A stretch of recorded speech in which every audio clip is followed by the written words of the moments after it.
Could you imagine living in a world where the state controls every aspect of your life, including your thoughts? In the final chapters of George Orwell's 1984, we're plunged headfirst into such a world where the state's power is both terrifying and absolute. How does it achieve this stranglehold? Through a potent mix of psychological manipulation and physical control. Let's first delve into the psychological aspect. The state, embodied by the party, uses a language called newspeak to control and limit thought. By reducing the range of expressible ideas, they effectively narrow the boundaries of thought, making it harder for citizens to conceptualize and articulate dissent. It's a chilling example of how language can be used as a tool of control. In addition to this, the state employs a constant stream of propaganda to mold the mindset of its citizens. This includes the concept of doublethink, the mental discipline that allows a person to hold two contradictory beliefs in mind simultaneously and accept both of them. It's a disturbingly effective method of manipulation, forcing people to accept the party's version of reality, no matter how illogical it may be. Now let's consider the physical control. The state maintains an iron grip on its citizens through ceaseless surveillance. Imagine living under the gaze of the ever-watchful telescreens, knowing that every word you utter, every action you take, could be scrutinized. This constant surveillance creates a climate of fear, further cementing the state's control. The state also enforces its dominance through physical coercion and violence. From the threat of the thought police to the terrifying Room 101, where the worst fears become a reality, physical punishment is a very real and present danger for those who dare to step out of line. In this world, the state is omnipotent, omnipresent, and omniscient. It's a stark portrayal of a totalitarian regime, where the power of the state is unassailable, and individual freedom is but a distant dream. What happens when an individual dares to challenge the collective? In George Orwell's dystopian masterpiece, 1984, we find our protagonist, Winston Smith, wrestling with this very question. Winston is a low-ranking member of the ruling party in London, in the nation of Oceania. Everywhere Winston goes, the party watches him through telescreens. Everywhere he looks, he sees the face of the party's seemingly omniscient leader, a figure known only as Big Brother. The party controls everything in Oceania, even the people's history and language. Winston is disturbed by this control of information and constant surveillance, and he feverishly dreams of rebellion against Big Brother. Winston's rebellion is subtle at first, a diary, a forbidden thought, a word out of line. Yet these small acts of defiance ignite a flame within him, a yearning for freedom and individuality that the oppressive regime seeks to extinguish. In this society, where even the mere act of thinking is regulated, Winston's rebellion is a dangerous game, one that threatens not only his life but his sanity. And then there's Julia, who becomes Winston's ally, then lover, in this act of defiance. Their relationship, their love, is in itself a rebellion. It is a slice of freedom, a pocket of individuality in a world that seeks to eradicate such things. They meet in secret, away from the prying eyes of the party, and in these stolen moments they find solace, they find freedom, and most importantly, they find themselves as individuals. However, in Orwell's dystopian society, the individual's strive for freedom and identity is ultimately quashed by the overwhelming power of the collective. Winston and Julia are eventually captured, their rebellion crushed, their spirit shattered. In the face of the party's relentless, crushing power, their individual rebellion seems insignificant, almost futile. In The Ministry of Love, where Winston is tortured and brainwashed, Orwell paints a chilling picture of what happens when an individual dares to challenge the collective. Winston is made to believe that he is mad, that his memory is faulty, that he is alone in his thinking. He is forced to accept the party's version of reality, to deny his own individuality, and conform to the collective.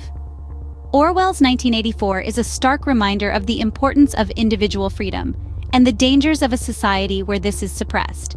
It shows us the value of individual thought, of questioning, of rebellion, and the dire consequences when these are not allowed. The individual in the face of such an oppressive collective stands little chance. Yet the spirit of individualism, the flame of rebellion once ignited, is not so easily extinguished. It survives even in the face of the harshest oppression. It lives on in the hearts and minds of those who dare to think, to question, to challenge.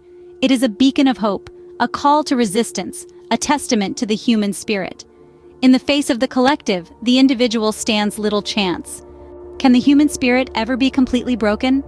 This question echoes in our minds as we delve into the final chapters of George Orwell's dystopian masterpiece, 1984. Here, we bear witness to the ultimate triumph of the state over the individual, a chilling testament to the power of totalitarian regimes.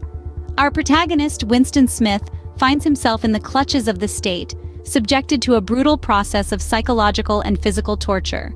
The state doesn't merely aim to punish him. Its goal is far more sinister: to break down Winston's individuality, his capacity for independent thought, his very spirit.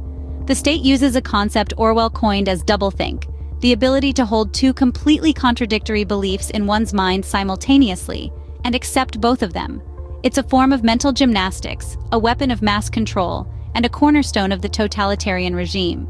With doublethink, the state can rewrite history, deny reality, and make the populace believe anything it wishes them to believe. Winston, like every citizen of Oceania, is forced to master this twisted art.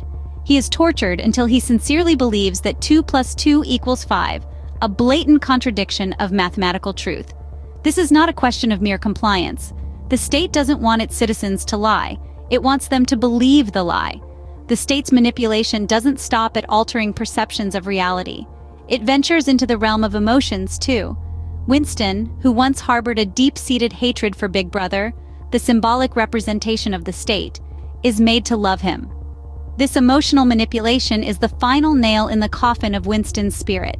Winston's capitulation is complete when he betrays Julia, the woman he loves, during his torture. This act of betrayal is not out of spite, nor is it a calculated move for survival. It is a desperate plea for an end to his pain, a testament to how deeply the state has broken him. His love for Big Brother, in the end, is not a voluntary emotion, but a conditioned response. It is the result of relentless psychological manipulation and physical torture. It is the triumph of the state over the individual, the triumph of tyranny over freedom, the triumph of fear over love. The state, it seems, has the power to break even the strongest of spirits. Orwell's 1984 serves as a stark reminder of the dangers of totalitarian regimes and the fragility of human freedom. It is a call to vigilance, a plea to never let the state attain such unbridled power, and a message of hope that the human spirit, while it can be broken, can also rise again. The state, it seems, has the power to break even the strongest of spirits. So, what can we learn from Orwell's dystopian nightmare? As we draw the curtains on our discussion, let's reflect on the key takeaways from the last part of Orwell's seminal work, 1984. First, we delved into the terrifying power of the state depicted in the book. Orwell paints a bleak picture of a society where the state has absolute control over every aspect of individual lives. The omnipresent surveillance, the rewriting of history, the manipulation of language, all these tools are used by the state to maintain its iron grip on power. Next, we explored the struggle between the individual and the collective. The protagonist, Winston Smith, is a symbol of individual resistance against the oppressive collective might of the state. His futile struggle underscores the daunting power of the collective and the bleak prospects of individual rebellion in such a society. In the triumph of the state, we witnessed the ultimate victory of the state over the individual. Winston's defeat is not just a personal tragedy, but a stark warning about the dangers of unchecked power. His transformation from a rebel to a conformist highlights the devastating impact of state-controlled mind manipulation. In today's world, where data is the new oil and surveillance technologies are becoming increasingly sophisticated, the themes of 1984 remain strikingly relevant. The book serves as a powerful reminder to be vigilant about our individual freedoms and to question the powers that be. The importance of individual freedom and the dangers of absolute power cannot be overstated.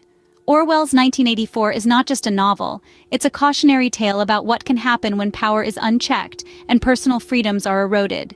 It's a call to action for each one of us to safeguard our freedoms, to question authority, and to resist the allure of complacency.